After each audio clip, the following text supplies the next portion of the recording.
Salut tout le monde! Aujourd'hui, plongeons dans le monde fascinant de l'automatique avec 3 travaux pratiques incontournables. Le TP5 sur les moteurs à courant continu, le TP6 sur les tests et le TP7 sur les systèmes du premier et du deuxième ordre. Dans ce TP5, nous plongeons dans l'étude des moteurs à courant continu. Nous explorerons leur modélisation, simulation, schéma bloc, contrôle de vitesse et conclusion. Dans MATLAB Simulink, la modélisation d'un MCC implique la représentation détaillée de tous les composants du moteur, y compris l'induit, les enroulements de champs, les balais, le collecteur, ainsi que les sources de tension et de courant. Des blocs Simulink spécifiques sont utilisés pour représenter chaque composant et leurs interactions. La simulation du système MCC permet d'étudier son comportement dans diverses conditions de fonctionnement. Des tests de démarrage, des essais de charge, des scénarios de régulation de vitesse et d'autres situations peuvent être simulés pour évaluer les performances du système et identifier les éventuels problèmes. Voici les signaux obtenus d'après ces simulations. Le premier graphe d'après scope numéro 1, le deuxième graphe d'après scope numéro 2, le troisième graphe d'après scope numéro 3, et maintenant voici le schéma bloc. Contrôle de vitesse. La conception d'un contrôleur de vitesse efficace est cruciale pour assurer des performances optimales du MCC. Différents types de contrôleurs, tels que les régulateurs PID, peuvent être utilisés. La conception du contrôleur implique l'ajustement des paramètres du contrôleur pour obtenir des performances souhaitées en termes de temps de réponse, de stabilité et de précision du suivi de consignes. Conclusion. La simulation et la régulation de vitesse d'un MCC sur MATLAB Simulink offrent un cadre puissant pour concevoir, analyser et optimiser les systèmes de commande. En suivant les étapes décrites dans ce rapport détaillé, il est possible de développer des systèmes MCC robustes et fiables pour répondre aux besoins des applications les plus exigeantes. Ce TP6 d'automatique a pour objectif de familiariser les étudiants avec les concepts de base de la théorie des systèmes et de la commande en utilisant le logiciel MATLAB. Les 2 exercices proposés portent sur l'analyse de la réponse indicielle des systèmes du premier et du second ordre. La réponse indicielle d'un système à un échelon unitaire peut être tracée par simulation numérique ou par résolution analytique. Dans ce cas, la fonction de transfert du système est donnée par avec k égale à 4 et taux égal à 1/2 secondes. La réponse indicielle peut être tracée en utilisant la fonction STEP de MATLAB.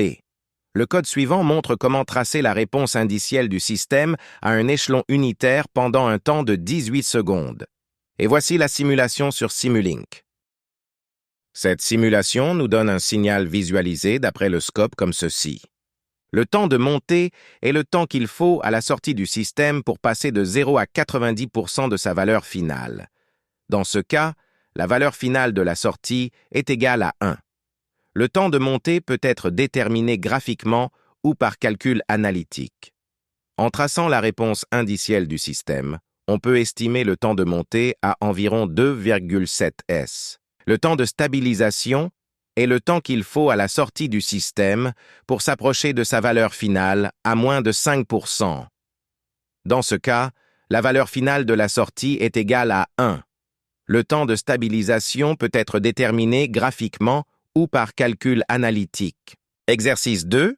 Système du second ordre. La réponse indicielle d'un système du second ordre à un échelon unitaire dépend de la valeur du facteur d'amortissement psi.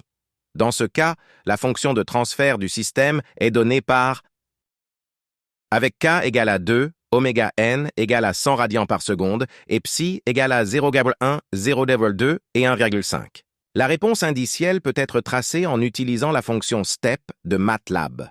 Le code suivant montre comment tracer les réponses indicielles du système à un échelon unitaire pour les 3 valeurs de psi. Voici la simulation sur Simulink. Ça nous donne un signal comme ceci. Le dépassement des pourcents est la différence maximale entre la réponse du système et sa valeur finale. Le temps de pic TP est le temps auquel la réponse du système atteint sa valeur maximale. le temps de stabilisation à plus 5% est le temps qu'il faut à la sortie du système pour s'approcher de sa valeur finale à moins de 5%. Ces trois grandeurs peuvent être déterminées graphiquement en traçant les réponses indicielles du système.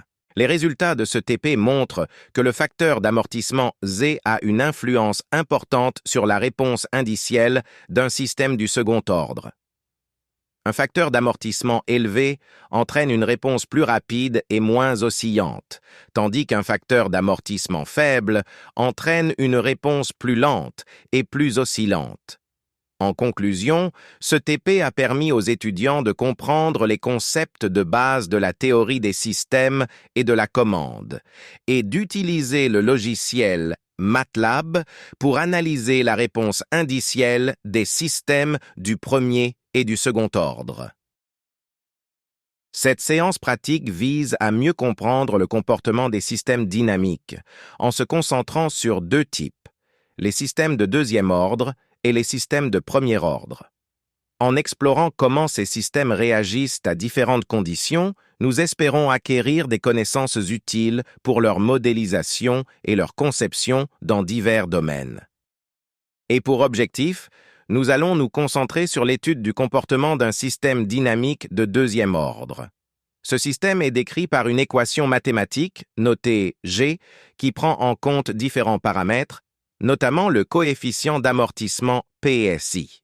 Nous allons explorer ce système en variant les valeurs de psi afin de comprendre son influence sur le comportement global du système. Dans la deuxième partie de cette séance, nous aborderons l'analyse d'un système de premier ordre dont la représentation est donnée par une fonction de transfert G de P. Notre objectif sera d'examiner comment ce système réagit à différentes entrées, ce qui nous permettra de mieux comprendre son fonctionnement et ses caractéristiques dynamiques. On commence par l'exercice 3, analyse d'un système du second ordre. Partie théorique. Premièrement, représentation du lieu des pôles. Le lieu des pôles du système pour différentes valeurs du facteur d'amortissement est représenté sur le plan complexe. Les pôles se déplacent vers la droite lorsque le facteur d'amortissement augmente. Cela signifie que le système devient plus stable. Deuxièmement, calcul du dépassement indiciel. Le dépassement indiciel est défini comme le pourcentage de dépassement de la valeur finale de la réponse indicielle par rapport à la valeur de consigne. Il est calculé à partir de la réponse indicielle du système. Troisièmement, calcul de la pseudo-période. La pseudo-période est définie comme le temps nécessaire à la réponse indicielle pour passer par un premier pic ou un premier creux après avoir atteint sa valeur finale. Elle est calculée à partir de la réponse indicielle du système. Quatrièmement, temps de réponse à 5%. Le temps de réponse à 5% est défini comme le temps nécessaire à la réponse indicielle pour atteindre 95% de sa valeur finale. Il est calculé à partir de la réponse indicielle du système. Cinquièmement, réponse indicielle. La réponse indicielle du système est la réponse du système à une entrée échelon de valeur 1. Elle est représentée sur un graphe. Partie pratique. La partie pratique de l'exercice a été réalisée à l'aide du logiciel Simulink. La simulation de ce exercice est comme ci. Et ça, c'est le signal visualisé d'après Scope. Conclusion. Cet exercice se concentre sur une exploration approfondie du comportement d'un système de deuxième ordre à travers une gamme variée de valeurs du facteur d'amortissement. En combinant une analyse théorique détaillée avec une application pratique dans MATLAB, il vise à approfondir notre compréhension des dynamiques du système et de leur impact sur sa réactivité.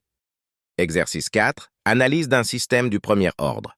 Premièrement, réponse du système à une entrée échelon. La réponse du système à une entrée échelon d'amplitude 2 est représentée sur un graphe. La réponse du système est exponentielle et tend vers la valeur finale de l'entrée échelon. Deuxièmement, valeur de la sortie à l'infini. La valeur de la sortie du système à l'infini est égale à la valeur de l'entrée échelon. Cela est dû au fait que le système du premier ordre est un système stable. Troisièmement, réponse du système à une entrée rampe.